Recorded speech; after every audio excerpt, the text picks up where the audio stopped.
Okay, so taking it back now to the rose ceremony, it was finally the first time that Michelle was aware that, I guess not Michelle, but that the men were aware that Jamie was the one who had confronted her last week and, brought up the fact that people were questioning her and her character and that, potentially she had something with Joe prior to coming on the show.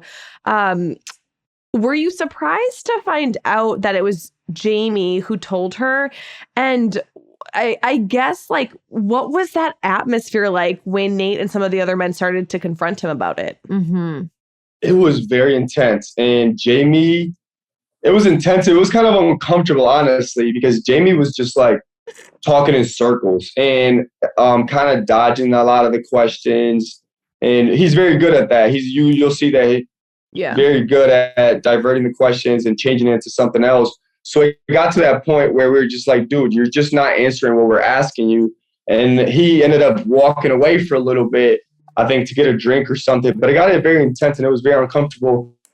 And I was very upset because Jamie was one of the guys that was like, dude, just go talk to Peter. And he was kind of trying to little bro me, trying to tell me dude, just be the bigger man. And I'm like, I'm trying to be the bigger man, but Peter's still pushing my buttons and he's disrespecting me. So Jamie, I was upset that it was just dude, you're trying to tell me to do the right things, but then you go and do this. Right. This and I'm trusting him. At this point in time, there's a lot going on in my mind. I'm like, Jamie is a good dude, from a good background and all that kind of stuff. So I was like, I'm trusting him. So I'm second guessing everything. And then to find out that Jamie's the one that's starting this rumor, Jamie's the one that feels insecure that she knew Joe before, it hit me like a truck. So I'm questioning Jamie. I come up to Jamie several times, but it's just it was uncomfortable. And I ended up walking away from him a few times because he was dodging the questions. He was talking in circles and we were just dude, do you want to be here? Are you even secure in who you are within yourself? Why did you need to do this? Why we are dealing with so much in the bubble? It's why bring outside things into the bubble? Okay, if you read this, if you heard that, don't address it in the bubble. We're already under so much stress and then trying to do this, trying to speed date and trying to get to know Michelle. It's just none of us understood why he brought that rumor in and why did he feel like it was going to be something that he needed to use for the conversation. And I don't know if he was trying to tell Michelle or see if Michelle saw that he was trying to look out for her, but it didn't turn out that way. And then it ended up biting him in the butt.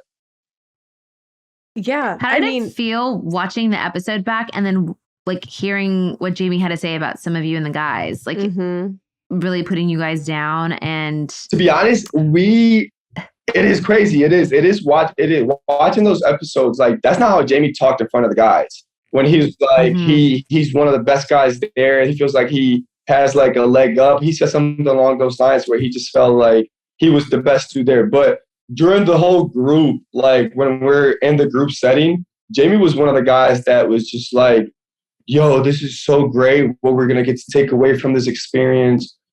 Think about it, guys. It's we're here with a great group of men, and we could each pick something from each guy and become better man ourselves. And that was his whole outlook. And we're all thinking oh, he's a good dude. He's a good dude. So watch his interviews now is just yo, I don't know Jamie. I thought I kind of knew Jamie, but there's two different sides to Jamie. And I'm able to see that now because he's saying some things in his interviews that he didn't have the courage to come up and say it to the guys or in the whole group of guys.